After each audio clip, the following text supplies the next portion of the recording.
It's time for Mac Geek Gab, and listener Mike brings us our quick tip of the week by telling us one thing he noticed with Ventura is that it has some entries for things in the, if you right-click on the system settings icon in the dock, you right-click on that, and it pops up a menu, just like system preferences used to. We noticed, and it's great, you can go and choose like network, which is cool because there is... you can choose Time Machine, which gets you a layer deep because General is where Time Machine lives now, but it shows up in that menu. General, however, does not show up in that menu. There are some things that don't appear there, but lots of them do. So if you want a quick way to get into a specific system settings pane, try right-clicking on its dock icon, and there you go. More tips like this, plus your questions answered today on Mac Geek Gab 967 for Monday. I was going to say Friday. What was I going to say Friday? For Monday, February 6th, 2023.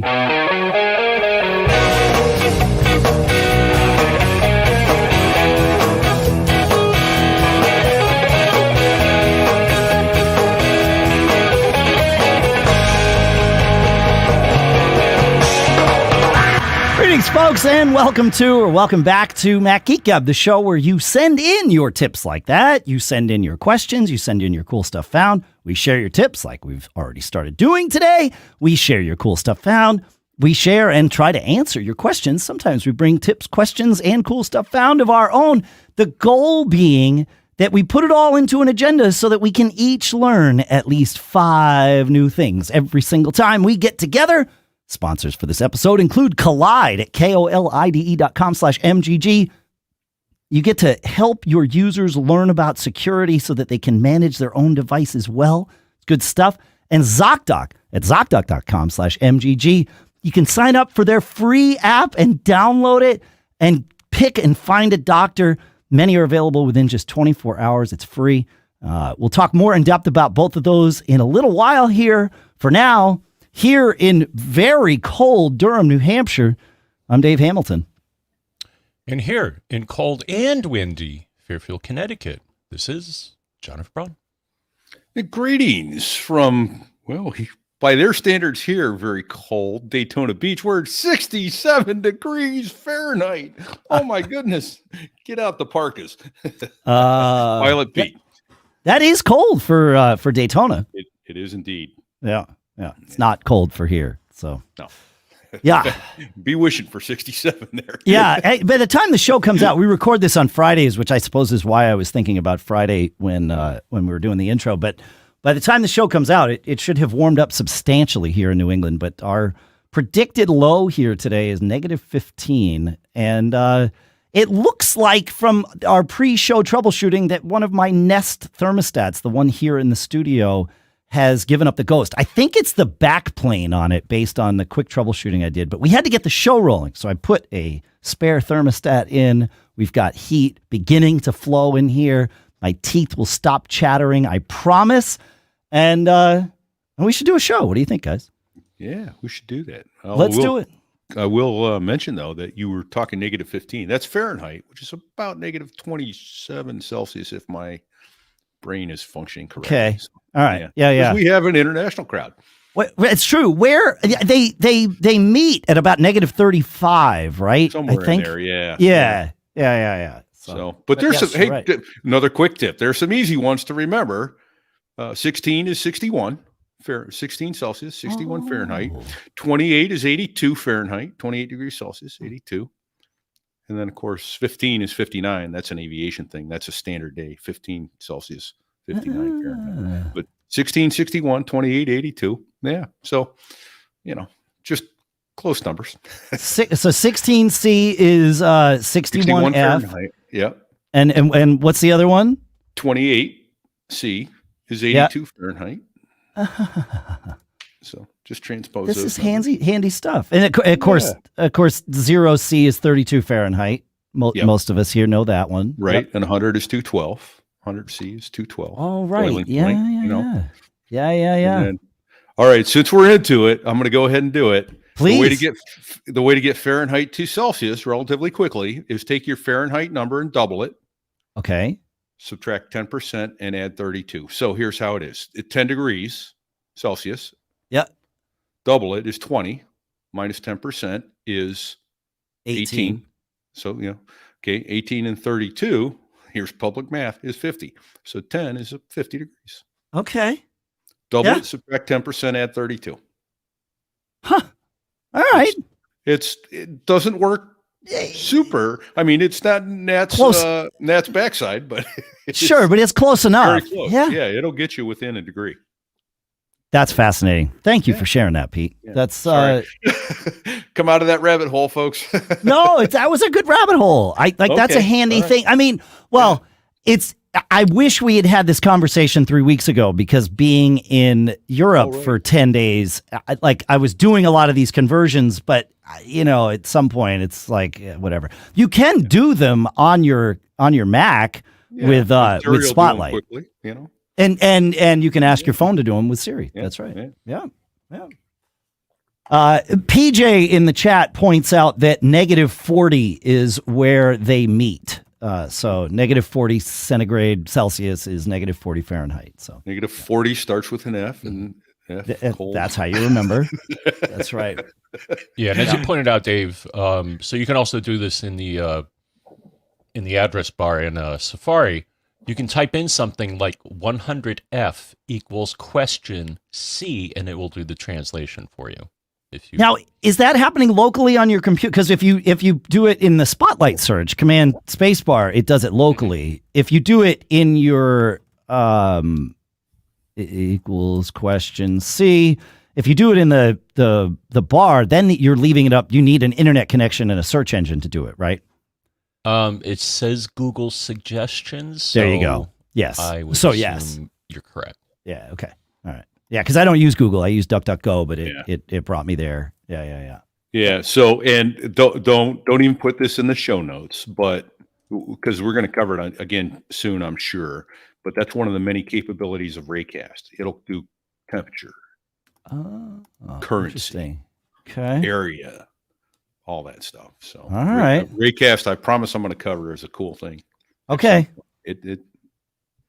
But that's just a teaser for today, Pete? Teaser for today. Yeah, Raycast does many cool things. All right, let's go. We mentioned Siri. Porthos John in our Discord chat had a great quick tip about Siri. He says, if you say, Siri, what's my update? It will tell you the weather today, what your first calendar appointment is for the day, and how many events you have, and then play the top stories from your preferred news sources. He suggested as a good way to get your day going while you do your morning routine. If you are going to do this on your HomePod, and it will work on your HomePod, you need to have personal requests enabled for your HomePod, and you probably need your phone on the same Wi-Fi network, he presumes. But of course, if you're there, your phone is probably there with you and therefore ready to roll. So yeah, I like that one. That's good. I never knew about that before. That's why it's a quick tip. It's great. Yeah, Pete, you got something for us? You noticed something this morning. I did. Oh, are we talking the QR one? Yeah. Nope. We're talking. You noticed that. You're in a hotel. Okay, there we are. I'm back. How you doing? I was gone for a while. I'm back. That's now. okay. There we go. Welcome back. So nice to have this morning, I'm in a hotel in Daytona Beach, enjoying the sunshine and parents' weekend with my daughter. And I went to use Sidecar so we would have the show agenda up on my iPad.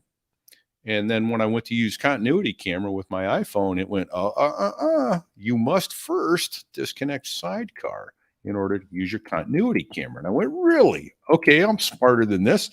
I disconnected Sidecar. I turned on my continuity camera and I went back to connect Sidecar and it went error. So you can't use both, apparently. I found out the difficult way. And I will also add, I thought, okay, what I'll do is I'll use the Camo app to use the phone camera, and then I could use the third-party Reincubate Camo app. Yep. Yeah. And apparently there's something funky going on in this particular hotel network. So some hotel networks, it's not going to let it connect. I could probably connect it USB, but then I'd have to disconnect my power because I only have 2 ports. I didn't bring my little hub that's sitting travel on my desk dongle at home. Travel Dock is sitting on my desk at home where it belongs. And hey, it's my first trip since October, so help me out here. Oh, that's true. Yeah, that's right.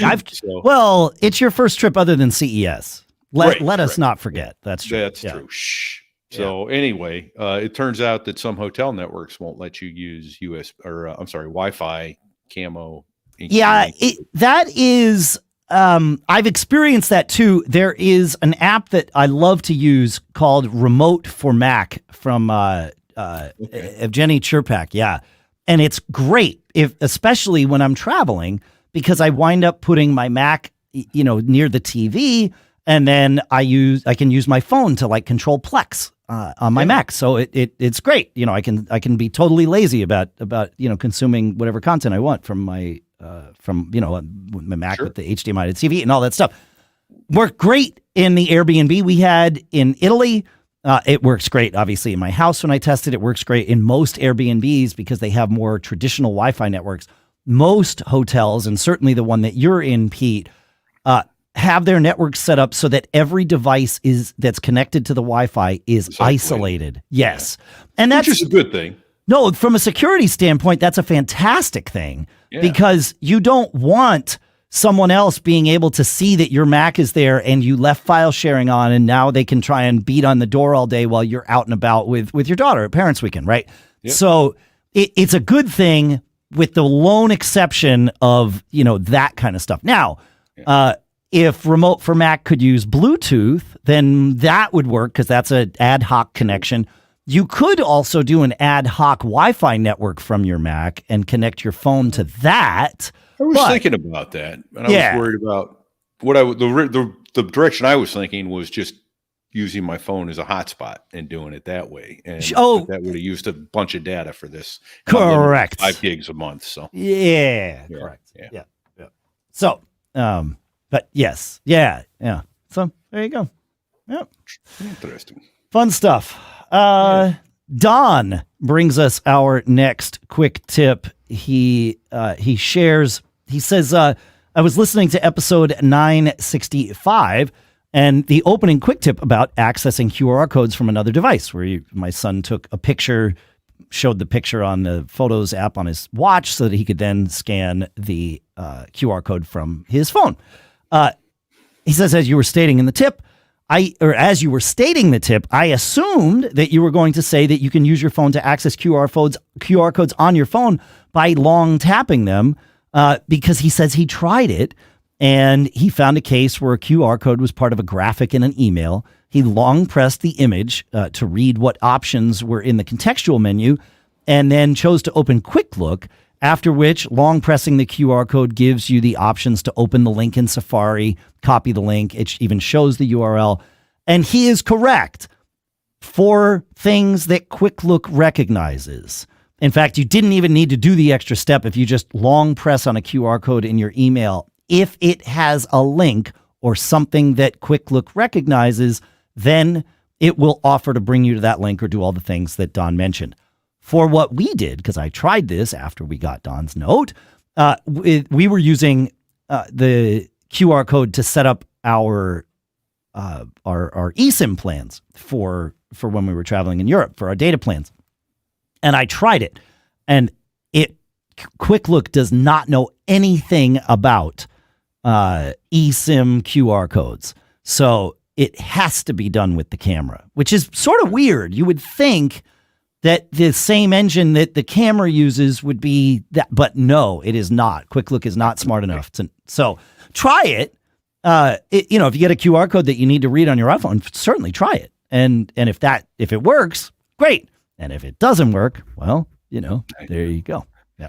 Bluetooth it to your iPad and take a shot of it. Yeah, exactly. Or to your watch or whatever. Yeah. I do anything. Go ahead, when John, I'm out and about, I do like in the camera being able to do either QR codes or live text. Yeah. What do you use live text for? Reading the text on products in the store, especially if they're foreign. I don't know if it does Arabic. I mean, it certainly does English. I think I don't recall the languages that live text understands off the top of my head. Sure. Yeah. Cool. John, Pete, you want to take us to, while we're on the subject of QR codes, you want to take us to Todd? I should, yeah. Listener Todd writes, I had created a QR of my business card as I don't carry them anymore. Having a QR is good, but getting access to it quickly via the iPhone was a pain until we got multiple lock screens. Brilliant. I created a lock screen image with the QR code. Now, when I think I might need to share my info, I switched my lock screen to the QR code. And an additional tip, if you have notifications blocking the screen, simply drag them down to the bottom of the top, grab the topmost notification, drag it down between the flashlight and the camera on the lock screen buttons, and it will, those will disappear and you have full access to your lock code. I wrote him back, said, I'm a huge fan of QR codes. I use them all the time. In fact, for those that are watching, that's an example of, and I can't tell whether you see it or not because I don't have my screen. We can see it. But okay, yeah. So you can create, I use iQR app. It's available on the App Store for $14.99. And there's an airplane in there. You can put any image you want in there and change the shape and the color and put text in there. And so yeah, Pete showed a QR code that he had printed on a sticker, but it was created with this app. It was a QR code like we would all recognize with an airplane image in the middle of it. And then, of course, it's a link to his other podcast, So There I Was.us. That's pretty cool. Yeah, so that was neat. And then Todd wrote back and said he uses, and I went and looked at it. It looks like a pretty cool little app as well. It's called QR Factory. And he said he bought a lifetime access to that for $29.99. And the link is in the show notes. And it looks like it does similar things. You can put images in there and manipulate it and change the size, the color, the shape, the shadowing. The number one thing I've noticed in playing with this, you need high contrast, which makes sense when you think about it. In other words, you can't use a light blue on a light yellow and expect to get the camera to pick up it up. Sure. Yeah, that makes sense. Huh. But QR codes are fun. Have some fun with them. You know, when we were in Italy, we were in an Airbnb, and as usual, they had given us ahead of time the Wi-Fi name and password and, all the instructions for using the unit and all that stuff. But when we got there, on the wall, right next to the door, they had printed an 8.5 by 11 sheet of paper that they laminated and stuck on the wall. And it had emergency contact information for the hosts. So, which great, and a massive QR code on it that when scanned would offer to completely join you to their Wi-Fi network. Like, you didn't have to do anything. You just scan the QR code and you're connected. I did it with my phone. I did it with my iPad. And the reason I had to do it with my phone and my iPad, because in the past, what I've done when I get the email from the Airbnb with the Wi-Fi details is while I'm at home, I go to any of my computers, my laptop, my desktop, doesn't matter. And I go into system preferences, and I'm being intentional about the words I'm choosing here. And I would go into Wi-Fi and I would add the network there. It would have time to populate and sync to all my devices. So when I arrived at the Airbnb, it would already be on my phone and I would just join and everything was smooth. Guess what you can't do in Ventura? System settings. Well, you can't add a Wi-Fi network manually that's not accessible to you at the time. You can add a Wi-Fi network, but you can't just go put the details in without being able to attach to the Wi-Fi network in the moment. It won't save them for you. Interesting. I can't find a way. So I had to do it when we got there, and that's why. But the QR code was great. When my daughter and her boyfriend came over, I was just like, oh, yeah, just sign up for the Wi-Fi. And they were like, oh, this is great. So I definitely need to find some app that I can create a similar QR code for here. I'm going to put it on the beer fridge in my studio so that when people come over to rehearse or whatever, I don't have 5 people saying, hey, what's the Wi-Fi? Can you help me? And just scan right there. You're good to go. Yeah. So you're done. You're done. Yeah. It's great. Nice. Yeah. That's a great idea. That gives me an idea that, like my mother-in-law is staying at our house with our son this week. Put a little QR code to a video. Here's how you operate the TV and the remote. Because I'm using, channel selection. That's a brilliant idea. Yeah. Here's a little video. Here's how you turn it on. Here's how you change channels. And I'm going to put a little video up on how to do it, and I'll throw it on my server. And there's the QR code to that video. Run and play. Amazing. That's what I'm. I like it. In our chat, Mark M put a link to QRCodeGenerator.com. There's some hyphens in there. You don't have to worry. Just go to MacGeekGab.com. We'll link you there. It is a free QR code generator, and he sent us a link to their very specific template for creating a Wi-Fi QR code. So we will put that in the show notes too. Yeah. Awesome. I agree. Great listeners here on Discord. What's that? And finally, the Eero app offers that as well. Is that right? Really? Really? Where do you go to do that on the Eero app, John? Well, if you're going to share it on the show, you gotta. I mean, we teach here. We don't just refer. So I'm guessing if you go, and I am guessing here. Yeah, I don't know where to go, John. Are you sure the Eero app does this? I know there was a screen I saw that had a QR code on it. So. Well, it is up to you to figure that out at some point when we're not doing something to which you need to pay attention on the show. Yeah, I don't see it in here. I'm sort of scrolling through the Eero. There it is. So go into settings, and this is weird because it's not where I would predict it to be, but it sort of makes sense. You go in the Eero app, go to settings, go to guest network. I have my guest network disabled, but in the guest network page, there is a tab for main network. And on that, also on the guest network, there is the share QR code. And boom, there it is. I have it up on my screen. So I'm going to take a screenshot of that, and I'll file that away for later use. So nice find. Good. Fun stuff. I love this. Love this. All right. Let's see. Adam is next with a tip for us. We love these tips. If you are using a microphone in macOS Ventura, visit your control center. You will see a setting for mic mode, and you get to set it for standard or voice isolation. This works with third-party microphones. I tested this. It works with, of course, the internal mic, but I was shocked to see that it works with third-party microphones because it means that whatever magic Apple is doing to do voice isolation is able to happen without their own hardware in the mix, which I thought was pretty amazing. And it will let you pick the mode per app that is using the mic. So I had two things using the mic, which is pretty rare, I suppose, that you would have two things using the mic. But I had Zoom open when Adam told me about this, and then I opened Audio Hijack and started a session in there, and I got two sets of options. I could choose standard for Zoom and voice isolation for Audio Hijack, or vice versa. So yeah. So what is voice isolation, Soundmaster? It's near as I don't know. So let me start there. Okay. Well, it could mean different things to different engineers, and I don't know what it meant to Apple's engineers. I haven't tested it enough to say what it's doing.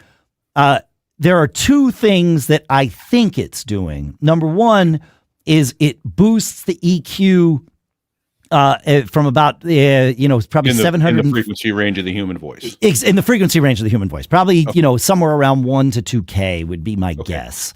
And then I think it's also doing some listening for baseline sounds and sort of suppressing background noise. I don't know if it's doing the latter. It's definitely doing the former, where it's enhancing those frequencies. Well, I'm wondering, would I hurt things if I were to switch to that now as we were speaking? You know what? Try it, Pete. Switch to it. Let's see what happens. So I'm going to do a test count to 5. 1, 2, 3, 4, 5, and I hit the word 3, I switched to voice isolation. Probably not much going on there, but I did turn off the Are you still on voice isolation? I just switched to voice isolation when I hit 3, yes. So, okay, we heard your audio sort of jitter a little bit, which makes sense. Yeah. And you're still on it now? I am still on it now, yes. So probably no real difference, but... Go ahead and switch back. Okay, well, let me... Where's that silly setting? There it is. I'll switch on 3. 1, 2, 3, 4. Well, it won't switch back.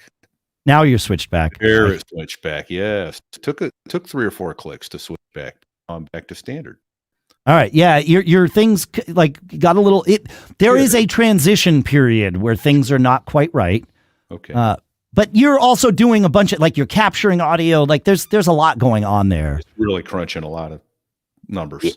Yeah, I don't hear a marked difference, but you're also using a dynamic microphone aimed right at your mouth, so. I'm not hearing a whole lot of difference. Turned off the air conditioning fan before we started the show, so that would be an option. Right. Okay, well, I'll leave it alone for now. But I just thought, here's where we learn live, folks. No, I like it. I like doing these kinds of things live. I wouldn't mess with the core audio on my Mac right now. By the way, I know I mentioned it in the last episode, so I will share a quick follow up. I did a ton of testing this week. I dedicated 4 hours on Wednesday. The first thing that I did was, instead of wiping this machine to start my tests, I went down to the office. Now, this machine in the studio is an Intel i9 2019 iMac. My machine in the office is an M1 Mini. I created an aggregate audio device on that and tried my tests. My tests are start capturing audio in a way that I can hear it real-time live, so I know when there's an issue. And I launch an app like Apple's Music app that will instantiate a connection to core audio. And it doesn't matter what app I launch, as long as it's something that will open up its own connection. As if I am using an aggregate audio device for input, output, or both, it doesn't matter. The audio will stutter for between a half a second and 5 seconds when a new connection is made to core audio. This happens on M1, happens on Intel. I did all kinds of testing to see if I could make it better or worse, and you really can't. It's just the way it is. If you're not using an aggregate audio device, the problem is almost not there. So something has changed between Monterey and Ventura in terms of how core audio's efficiency, especially when dealing with aggregate audio devices. So I'll keep you posted on my progress, but part of that progress might involve a temporary loop back to Monterey. So, all right, moving on to LLMMD in our Discord, who shared a tip. He says he or she, I don't know, they said to add custom system sound effects to the Mac, look in your home library folder for a sounds folder. If one doesn't exist, create one. Put your custom sound effects in this folder in AIFF format. What's AIFF? Audio Interchange File Format. It was developed by Apple in '88 based on Electronic Arts IFF used in Amiga systems. Interesting. You can convert common audio file types to AFF using online converters and other things like that. So that's interesting. That way, and then you can use those in the sound effects for your system-wide. So yeah, pretty good stuff. I like it. Yeah, good. That's good. No, that's great stuff. Cool. There's sound effects like say that. Like that, right? Yeah, but that you're triggering from a third-party app. This would be system sound. You could call it up in system settings. Correct. So when you get a new email, it would do that because everyone loves hearing every time they get a new email. Exactly. Please turn that sound off. Yeah. I beg you. All right. Ooh. One more from Porthos John with in the quick tips category. He says, I've been reading up on GAN chargers for power delivery, and any of them, including the new Apple charger that comes with the M2 MacBook Air that have multiple ports, have a quirk. When you plug in another device to them, all power output will be cut off while the internal circuit determines how to redistribute power amongst the devices that are plugged in. While this usually isn't a problem, he says, I had a Raspberry Pi reboot on me because it was plugged into a power delivery port on my charger, and when I added my laptop, poof, the Raspberry Pi rebooted. So that's interesting. It makes sense that the circuit needs to sort of redecide how to send power out, but good to know. Thank you for that heads up. Yeah. So interesting. John, you said you tried this with one of yours and that didn't happen? No. Oh, I thought sorry, I must have misunderstood. I thought in pre-show you said that this does not happen with. You said something about it renegotiated. Yeah, but it didn't cut power to the port. It just renegotiated things. Maybe I misunderstood. Yeah. Mm-hmm. All right. Cool. Moving on, we got one quick tip left from, we think we have one quick tip left from Jamie, also from our Discord. A quick tip for Synology users. If you want to send a file to anyone securely, you can use your disk station to do so. You go in to the disk station web interface, DSM, go to File Station, right-click on any file and select Share. You will get a sharing link that you can use to access the file. You also get a chance to set a password and or access count and expiration dates for the link. You can then email the link to someone and then give them the password through a phone call so that you can have sort of a two-factor thing going on if you want. The recipient does not need an account on your Synology disk station. Very huge. Yeah, I think I've done that before. I've played with that before, but that's a good one to remember. Yeah, no, it's a great. I've done this. I've been doing this for years and never thought to mention it in the show. And then, of course, when I saw Jamie's note, it was like, well, obviously, we need to share this. That this is the definition of a quick tip. The bonus quick tip here is that you can also request a file from someone in a similar way. Again, go into Disk Station Manager, go into File Station, right-click on a folder. I got to find it here. Yeah. Right-click on a folder and select Create File Request. And then you can send a link to someone. They can use that to send the file up to you, and you're good to go. So, yeah, yep. I like it. And Mark M in Discord says also works if you use Synology Drive Client on the desktop. And I'm pretty sure...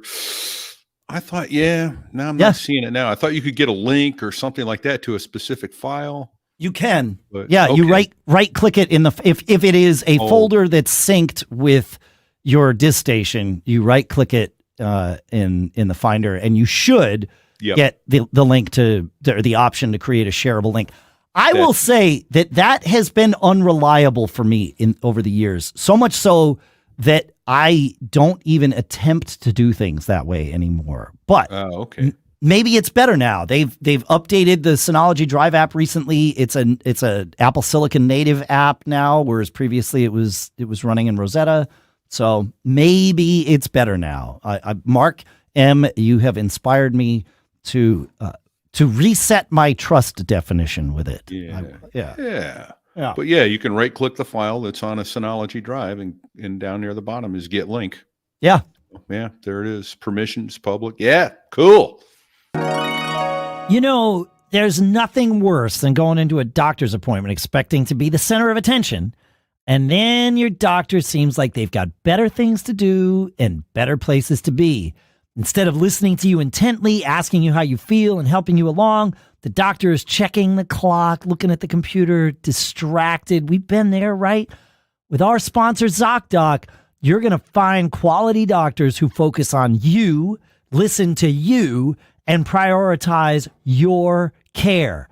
Zocdoc is the only free app that lets you find and book doctors who are patient-reviewed, take your insurance, and are available when you need them, and treat almost every condition under the sun. No more doctor roulette or scouring the internet for questionable reviews. With Zocdoc, you've got a trusted guide to connect you to your favorite doctor that you haven't yet met. Millions of people use Zocdoc's free app to find and book a doctor in their neighborhood who's patient-reviewed and fits their needs and schedule just right. I've used Zocdoc too. It works amazingly well. You got to check it out. Go to Zocdoc.com/MGG and download the Zocdoc app for free. Then find and book a top-rated doctor today. Many are available within just 24 hours. That's ZocDoc.com/MGG, Zocdoc.com/MGG, and our thanks to Zocdoc for sponsoring this episode. Hey, I got a question for you. What's the most powerful untapped resource in IT? Do you know? I do. It's your end users. And our sponsor, Kolide, with a K, is an endpoint security solution that uses that resource. Old school device management tools like MDMs force those disruptive software agents onto your employees' devices. They slow your performance. They treat privacy as an afterthought. Kolide does things differently. Instead of forcing changes on users, Kolide uses Slack to notify your team when their devices are insecure and gives them step-by-step instructions on how to solve their problems. It's kind of like what we do here with MGG, right? And by reaching out to employees with these friendly Slack messages, Kolide educates them about company policies, and that helps you build a culture in which everyone contributes to security because everyone understands the how and why you're doing it. For IT admins, Kolide provides a single dashboard that lets you monitor the security of your entire fleet, whether you're running Mac, Windows, Linux, and that visibility makes it easy to prove compliance to your customers, your leadership, your auditors. You can meet your compliance goals by putting your end users first. Visit Kolide.com/MGG to find out how. That's KOLIDE.com/MGG. Kolide.com/MGG, and our thanks to Kolide for sponsoring this episode. All right. Listener Peter brings us to our first question of the day. Peter writes, after one of your suggestions, I have been rebooting my Wi-Fi mesh system. He's been doing it each night at 3 a.m. I recommend once a week is more than enough. But anyway, we move on. He says, I have a Deco system that's about 5 years old, and for the most part, this reboot works well. However, I have an issue. I have a built-in Wi-Fi with my Fios router that is generally just there if I need a backup. When the Deco goes down, my Mac Mini picks up the Fios Wi-Fi and attaches to that. Generally, it doesn't matter. It is wired via Ethernet. However, printing won't work because the printer is on the Deco's Wi-Fi network. My thought was to set up some automation to switch the Wi-Fi back to the Deco at some given time each day, say 7 a.m., and I hope there was a shortcut via the app to do this. However, it doesn't appear so. It seems there are some apps that may do what I want, but I was hoping to keep it to something more native. Also, I was thinking this might be a problem with the preferences list of Wi-Fi networks, and this is becoming quite opaque now in Ventura. However, I realize this is a simple case of my Mac Mini saying, I don't see my preferred network, but this other one's available, I'll take it. Even though the preferred one became available again, it doesn't automatically switch back. So you could set your Mac to not auto-join the Wi-Fi network from your router, and then you could choose it manually if you wanted, but that might be the easiest solution for the exact scenario that you are in. Your Mac's connected via Ethernet, so you don't need to worry about that. You've got that other Wi-Fi network there. So going into system settings in Ventura and setting it to not auto-join that network would be one way of doing it. However, I'm wondering here if your Mac is connected to Ethernet, how is the network split up? And where is it connected to Ethernet would be my question.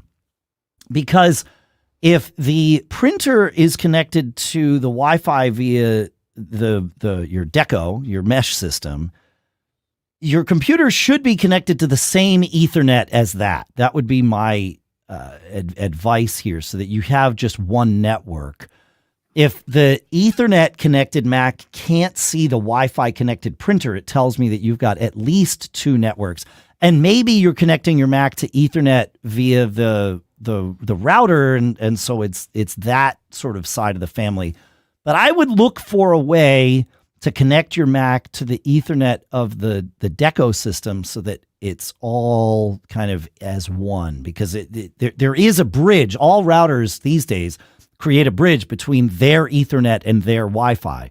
So I'm thinking that might be a better path to solving this and other sort of niggling problems that you might wind up with down the road. So pick me. Pete. Pick me. Ooh, pick me. So I'm just kind of curious. And I'm way over my head here. Same. Water at my nose level. I don't think we are with your level on you and John on networking. Is this a different subnet mask or something that's going on in there? Because yes.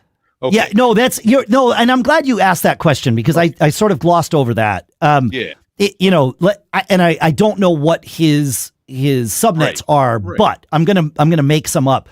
Let's say that his FiOS router puts him on 10.0.1.x as a network, and his Deco puts him on 192.168.1.x as a network. So his Mac, in theory and in practice, could be connected to both of those networks simultaneously. You get to pick which one it's going to use as the priority, and it doesn't matter whether this is Ethernet or what. By setting the service order in Ventura, it's slightly different, but it's sort of the same now. It wasn't there. I don't think this option existed when Ventura came out 13.0, but now go into system settings, network, and down in the lower right, you'll see 3 dots with a downward pointing caret. You can choose set service order there and decide whether Ethernet or Wi-Fi is the preferred. That's going to be what it uses for connecting to the internet. That's how it's going to prioritize that. If you have local devices that are only on one or the other, it will just find those because they're using different subnet masks or different subnets entirely, not just the mask, the different subnet entirely. Yep. Okay.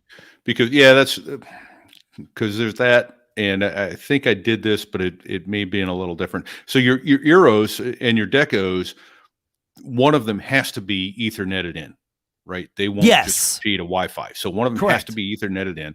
So that's the way I've set it up. And then I talked last week, I think, about having to reset my router completely once Fidium came online. Yep. And and as I did that, it offered me, as I was going through all the settings, you want to create a network printer? I'm going, let's just do that. Though I've never done it before. It's always just been on our Wi-Fi. Sure. And once I did that, then none of the printing worked. And I have no idea why it didn't work. But as soon as I deleted that network printer from the router, then it all came back to normal. So we can print throughout the house. And we talked about it being an AirPrint. It's an AirPrint already. So it quickly gets convoluted. I guess it does get convoluted. Pick me. Yeah. I have a thought as we're going through this for Peter, not you, Peter, the Peter, our listener. Yeah.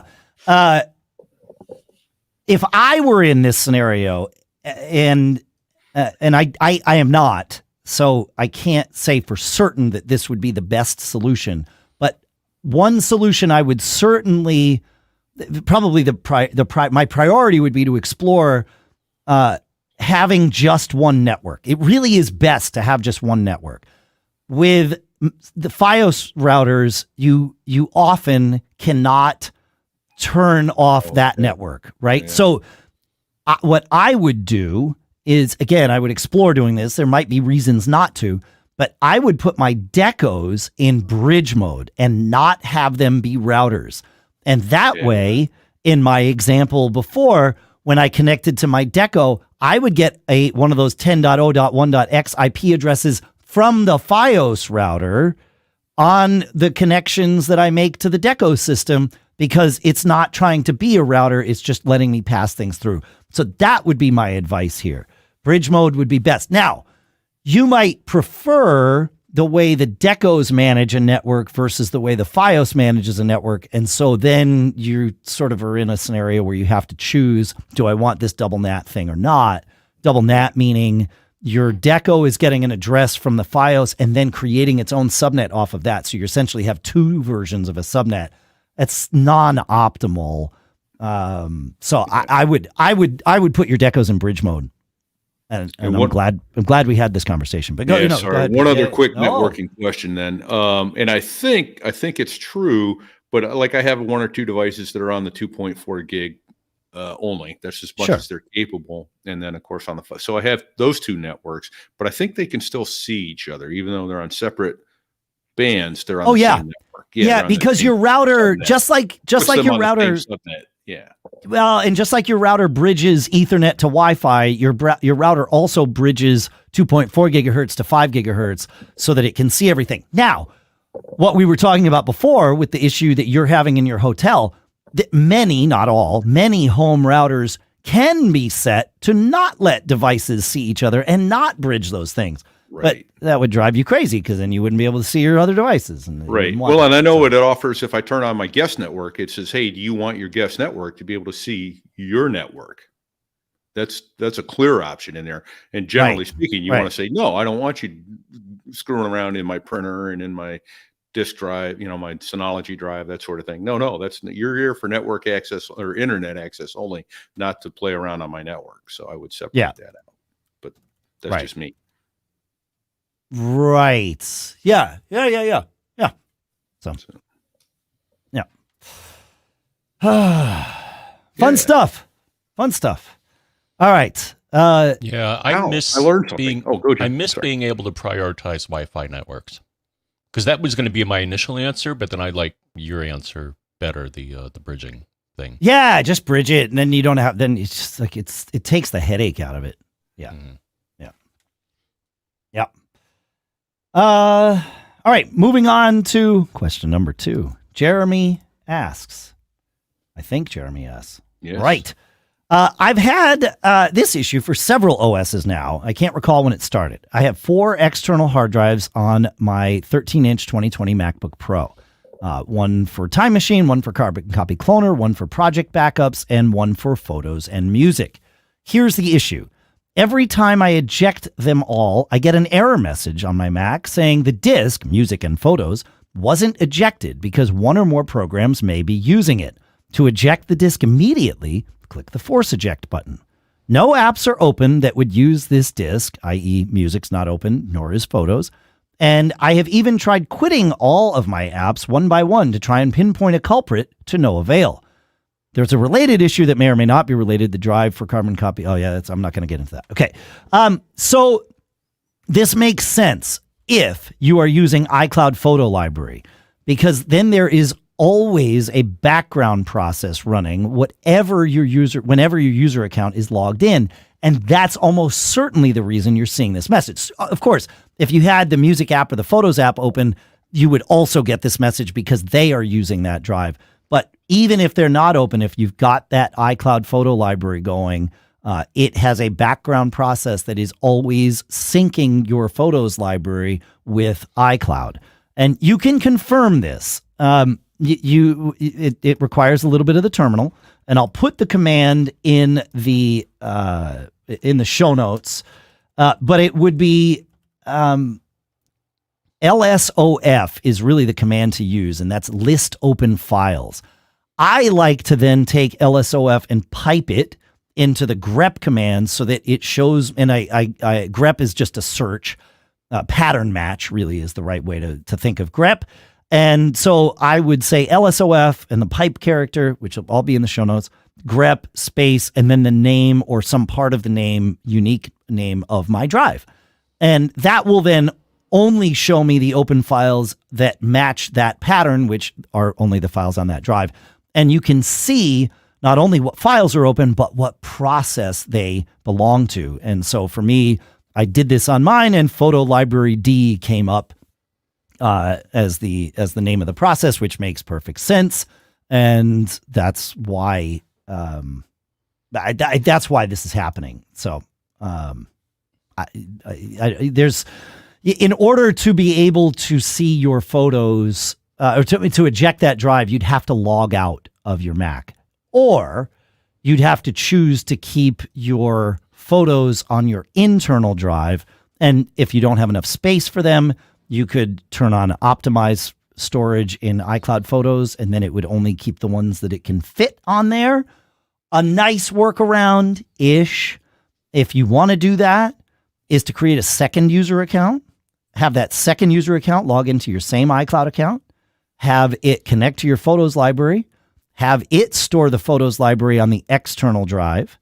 And then that way, when you're home and you're connected to everything, you can go and log in as that and let it sync all your stuff up. You keep your local copy of your photos, but when you log out of that account, it's no longer using that drive. You can eject them. You can take your thing with you. You can still access your photos on the road because you have in your main account, you have your optimized version of your photos library. So that's my suggested workaround for folks that are doing that. Or if you have, there you go, Pete. If you have a desktop Mac, you can just do the photo library syncing on that one, and then your laptop is sort of free to be your laptop. So anyway, that's my thought on that. Well, that's nice. I'll tell you, that's a big thing. All the years ago, they went to having the iCloud drive, being able to hold all of those. How many people lost photos when a hard drive crashed? I mean, baby photos and precious memories that can't be replaced. Exactly. So that's brilliant that they did that. But. So, but yeah, the second account is it's the best workaround I've come up with. Yeah. So there we go. That's what we got. Is my computer just set to? Did it reset my audio? No, it's not on echo cancellation. You seem to be okay. I didn't hear any changes that time. Oh, you have echo cancellation on. That's why. Okay, I just turned it off for you. It's fine. I do. You did. Yeah. Oh. Probably because you set up a new mic. But now we can have a much more natural conversation because if we wind up talking over each other, it doesn't start cutting you in and out. So, yeah, there you go. Yes, sir. Yes, sir. Echo cancellation is great if you're using speakers, but when you're using headphones, you don't need it. Hopefully. Right. Hopefully. All right. Up next, John. Sylvain has a time travel tip. Well, it's not really time travel. I just thought I'd say that. Just found something new I didn't know. Okay, there are many things I don't know. In Safari on macOS, if you hold the Command key and click on the back or forward button, it will open a new tab with the previous or next visited page. That is cool. Huh. I didn't know. I'm pressing the command button and the arrow buttons when I tried it, and then click on the actual back button up on the browser itself on the screen. Okay. Interesting. Yeah.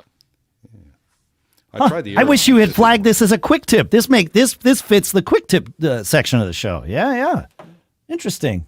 Yeah. Oddly, it's not working for me on the Mini. And then I looked in the history menu, and there are back and forward options that are command left bracket, command right bracket. Why? You know what else it works on? It works on Chrome. Does it really, Pete? I just tried it, yeah. Huh. That's a good tip. I like it. I didn't know it worked. I thought I was on Safari, and I look, oh, yeah, you're on Chrome, dude. There it is. Right on. There it is. All right. While we are on the subject of shortcuts and such, listener Andrew, I love this. And he shared this in Discord, and I'll put a link in the show notes to the Discord chat where he talks about this so you can see it, because it really is one of those things that's worth seeing. He says, and he's got a whole link to an article about how he created this. But he says, I am a self-confessed button pusher. I know I can control most things on my iPhone via Siri, but sometimes I forget it exists.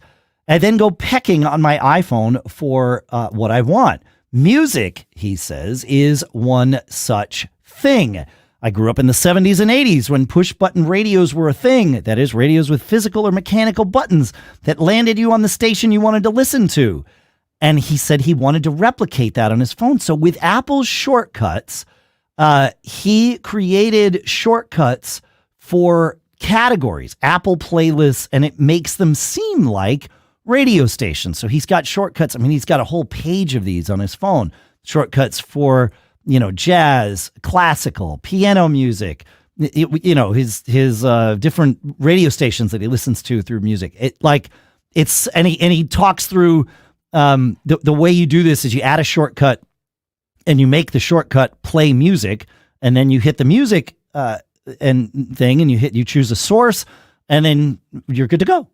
It's he's got all the instructions there, but I just love the idea of just being able to get right to it's sort of, think about this as a deep link to music, right? So you could launch the music app and then go and pick the things you want to listen to, or you can pre-pick them and just deep link it and click that, and shortcuts will take you right there.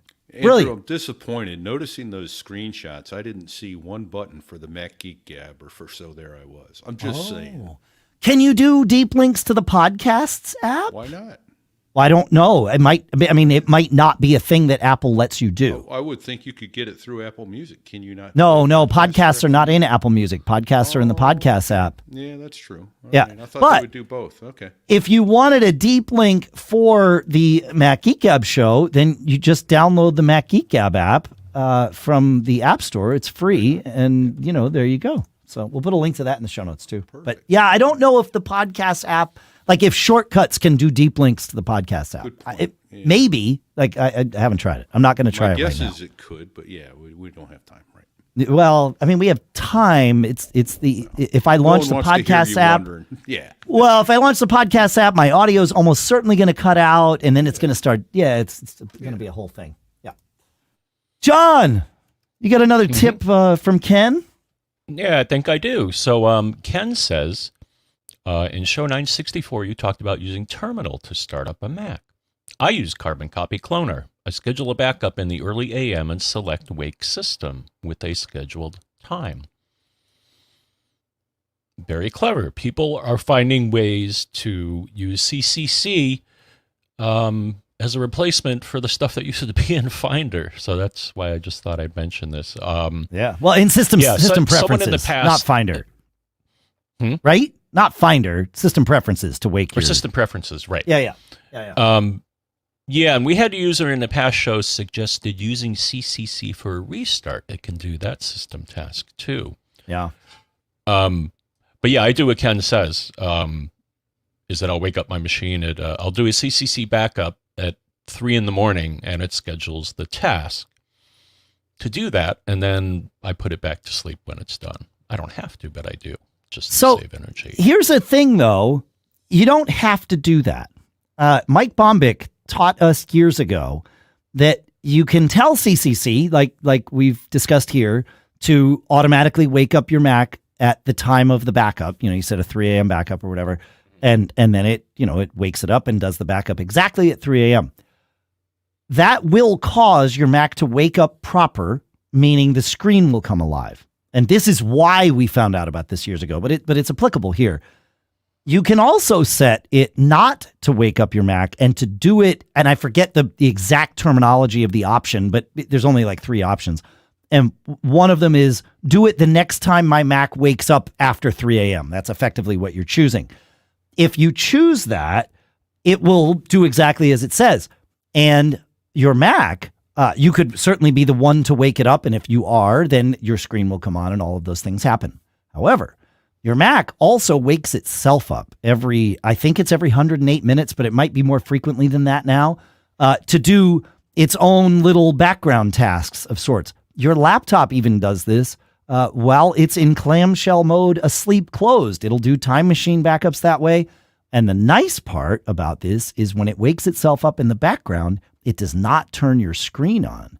So if you set Carbon Copy Cloner to just do its backup the next time your Mac wakes itself up, it will do it certainly within, an hour or less of when the scheduled time is, and then you're not waking your Mac up unnecessarily. So just a little tip. Yeah. Let me find this in Carbon Copy Cloner. Because I also do a Time Machine one. Yeah. But that's using Power Nap. So I think it does what you just said. It doesn't turn on the screen because it's doing its own little background thing. Right. Yep.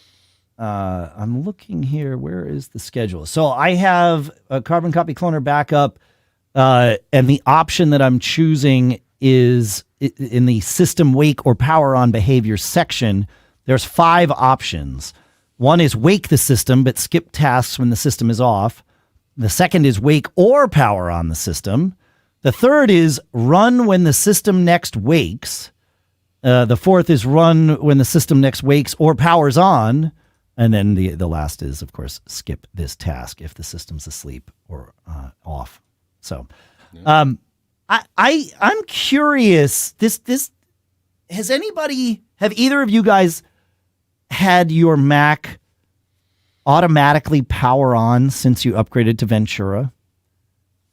Because I have my Mac prior to Ventura, I set my Macs to wake up or power on every day at 7 a.m.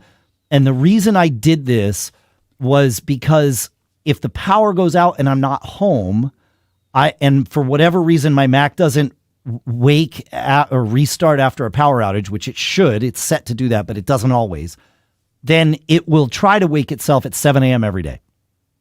And my power, we didn't talk about this in the last episode, but when we were in Europe, my power went out like 3 times. We had like Snowmageddon here. And my studio iMac here and my Mac in the office did not come on while I was away.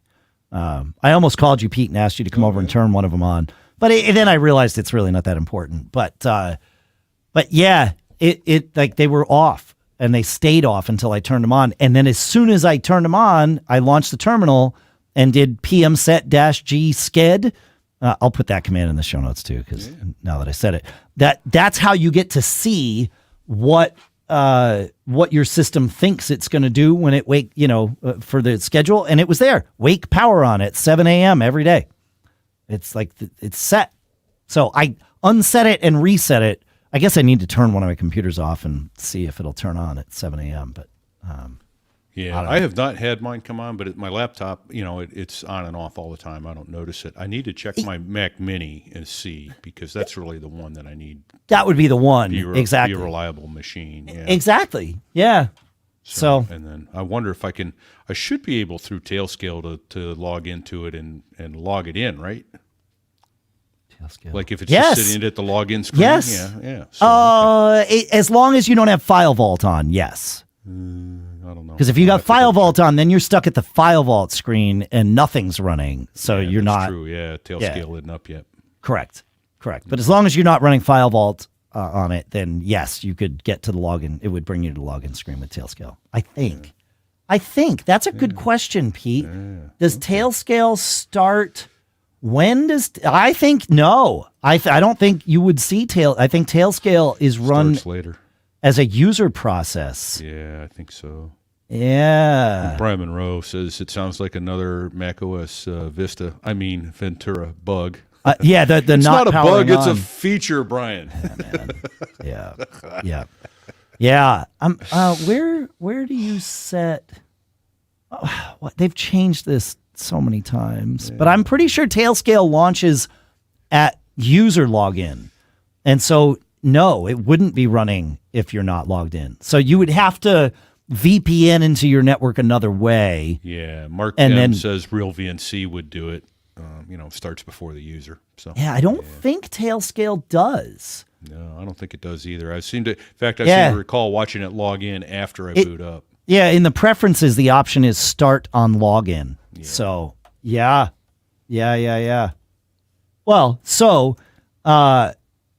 your Mac Mini though is running as like your Plex server and your channel server and all that stuff. Yes. So I don't need File Vault on that. I just need you don't. Yeah, you probably don't, and you don't want it because you want it to come up. But in order to run the Plex server and the channel server, you need to auto log into an account anyway.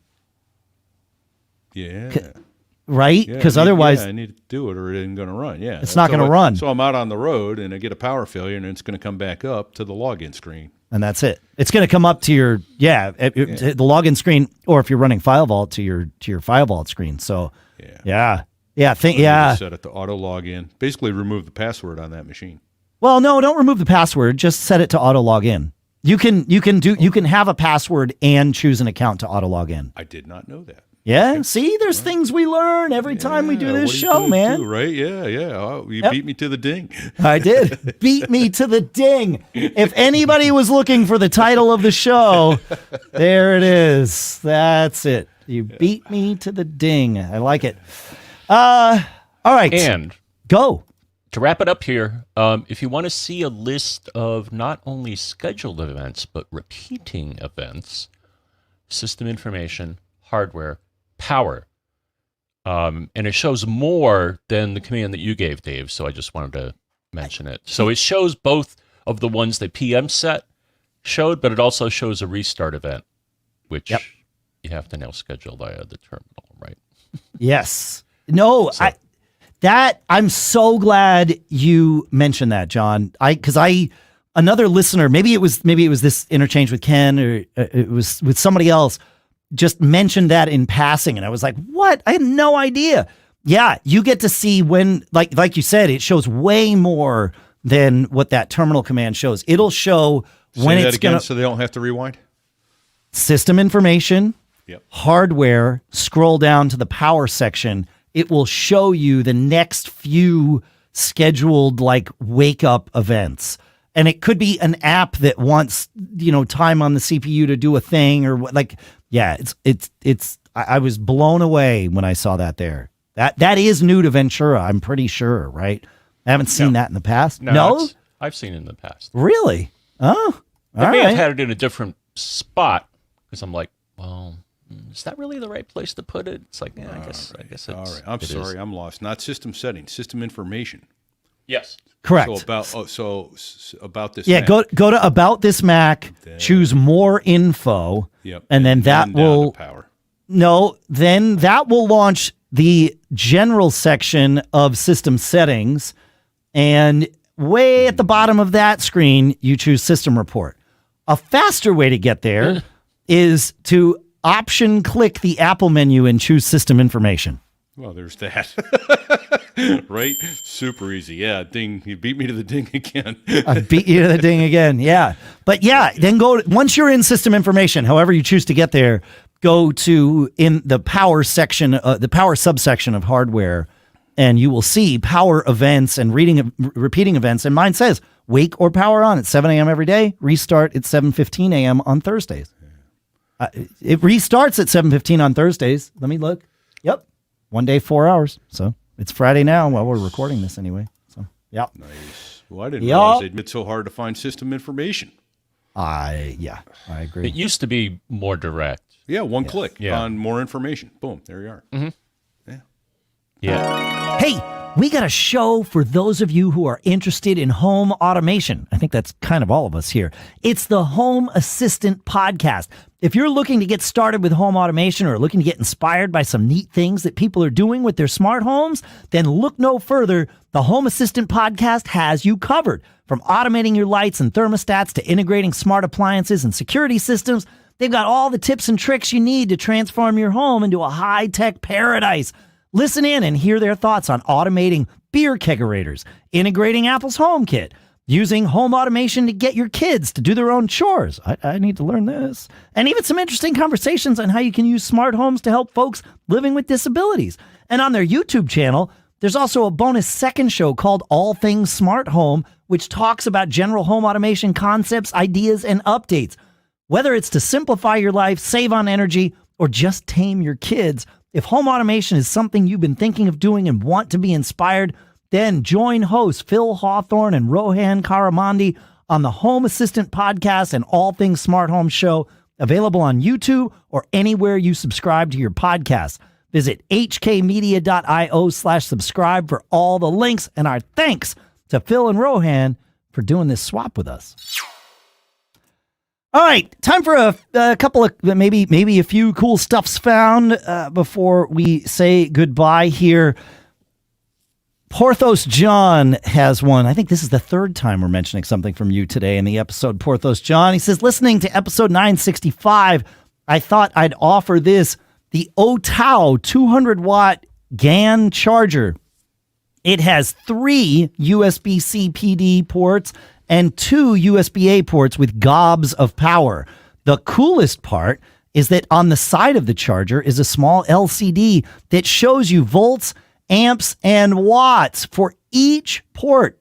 It's also UL listed. I have no idea how long, but at the moment, he says it has a $40 coupon on Amazon that drops it down to well, it doesn't exist anymore, so it doesn't matter. It's $129 at the moment on Amazon. But yeah, this thing is cool, man. These the LCD readout shows you how much power each port's using. Like I need to decide where I want this, because most of my chargers like this wind up on the floor somewhere, right? This one definitely deserves to be displayed somewhere. But yeah, 5 ports, man. I don't know where it belongs, but it belongs somewhere in my life, folks. So I'm into it. It's pretty cool. You don't even need a one of those inline whatchamacallits, right? Mm-hmm. Power meter. Power meter. That's the one. Yep. While we're on the subject of cool stuff found, Mark M shares Uptime Kuma, which is a free open source engine to track when your devices and servers go offline. It's hosted at GitHub, but you just download it and install. You tell it to monitor servers, and then it tells you when it keeps track of their history, and also tells you when devices have gone up or down. And they even have a little demo server that you can look at right on the web, so you don't even have to download and install it if you don't want. So that's a pretty cool one. For things like your Nest thermostat and your Slage locks and. It probably would, Pete. Okay. Yeah. As long as it's running on your local network, and as long as your devices have consistent IP addresses, so either a DHCP reservation or something, so that you can point at it and say, I want to know, when this goes offline, tell me. Yeah. Cool. Yeah. That's pretty cool. Yeah. Yeah. As Mark M, who is in the chat, points out, if you can ping them, this thing can do its job. Yeah. Nice. Sorry, John, go ahead. Just throw another one in here because I got an alert from it the other day. Uptime Robot. Okay. And for the most part, it tells me when my Synologies are no longer accessible via DDNS. It's like, yeah, Synology 5 is down, and then Synology 5 is up, and then Synology. Interesting. So is this is like a software as a service kind of thing, right? Like you don't. It's nothing you run on your devices. You just say, ping my devices for me. Give it. So I give it the DDNS of my Synologies, for example. I could add other devices, but I don't. Really? And it's free for up to 50 monitors a month on a 5-minute monitoring interval. So if you need something that's monitored more frequently than every 5 minutes, then you pay them different prices. But pay them money. Huh? Yeah. That's okay. I'm into this. That's pretty good, John. Right on. How long have you been using it? Is it? I assume it's Years. Reliable, right? Okay. Yeah. Okay. Great. All right. Well, doesn't your Synology email you when it goes, hey, I've lost contact? Well, you can have Synology email you about it, right? Because your disk station can't email you if it doesn't have connection. Right. It doesn't. Yeah. But yes, I meant what I knew. You meant what you knew. That's right. The only issue with that is it's not.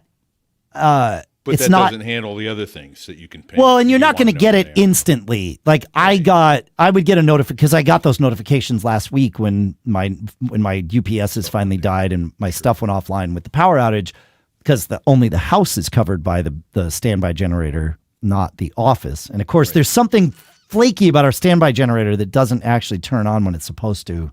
That's a whole other issue. Yeah, I told them, I'm like. They're like, well, we're not sure what it is. I'm like, it doesn't matter. Either whether fix you're it sure or not, fix it. or we're going to unravel this thing and take a different direction. Because the whole point is that it turns on, and I don't need to call the generator company to come out here when I'm in Italy and turn my freaking generator on. Yeah. Which they did, but, that's not the point. Anyway, I'm probably going to move my whole network stuff over to the house, my Synologies and everything, because now that there's a standby generator there, I kind of want that. But anyway, I got those emails about my devices from Synology, but it was only after they'd been offline for like an hour. So you're not getting it instantly. You're getting it. And an hour might be fine for whatever your use case is. But yeah, I like it. Now I want to know why you never mentioned Uptime Robot on the show before, John. This is a good one. Cool stuff found exists everywhere in our lives, folks. When you stumble onto yours, feedback at macgeekgab.com. Well, that's a good place to send it, feedback at macgeekgab.com. I think you said feedback at macgeekgab.com. I did. Dan sent in his cool stuff found and the final cool stuff found of this episode, which is Bluesnooze. Bluesnooze disables Bluetooth while your Mac is sleeping and may help with the sleep-wake issues that we were talking about back in Mac Geek Gab 955. Because they're, yeah. That's great. Yep. Because I can't tell you how. I wish they had it for iPhone too, because there's times when I want to use my Bluetooth headphones on my laptop. Oh. Connect to my iPhone. So I have to go to my iPhone and turn off Bluetooth so that I can, that it won't swap over. Yeah, you should just be able to choose it on your Mac. Oh, I usually do, but sometimes it'll swap over for no apparent reason. Are you talking about AirPods or third-party?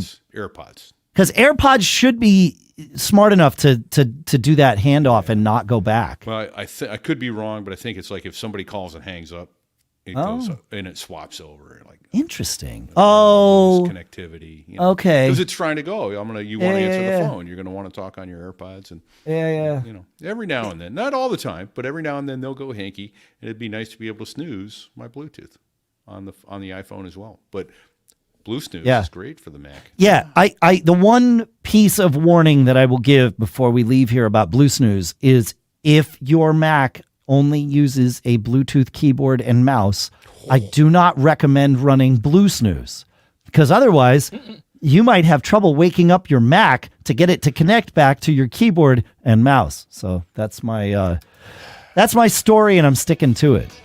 Can you wake a sleeping Mac with the power button on it? I think you can. Just a quick tap on the power button should wake like a Mac Mini or an iMac. I think so. I think the iMac. Remember, that was a question we had a few weeks back. Yeah. We talked about how to get the keyboard to connect. I think what I did was, like I said, I did it wrongly. I took a chance and it worked. I turned off the Bluetooth, but I powered it down and powered it back up, and the Bluetooth came back up. So right. Not the easiest way and not the best way. You're cutting the throat of a lot of running operations by pressing and holding power. Yeah. Well, holding power, that's a whole different thing. But yeah. Thanks for listening, folks. Thanks for hanging out with us. Thanks for sending in all your stuff to us at feedback@macgeekgab.com. Thanks to CashFly for providing all the bandwidth to get the show from us to you. Make sure you check out Pilot Pete's shows, so there I was.us. Make sure you check out our merch, where you can find the Mac Geek Gab logo on the back of the Don't Get Caught t-shirt. Our merch is at macgeekgab.com/merch. Make sure you say thanks to all of our sponsors by visiting them. Kolide.com/MGG. Zocdoc.com/MGG. Well, hopefully everybody has a good week. Hopefully no one turns off the Bluetooth on their Mac and can't wake it up again. I don't know. Do you have any other wishes or advice for our friends, John, before we go on our merry way? With the storm coming, got to be careful. Hunker down, stay warm, and don't get caught. Made up.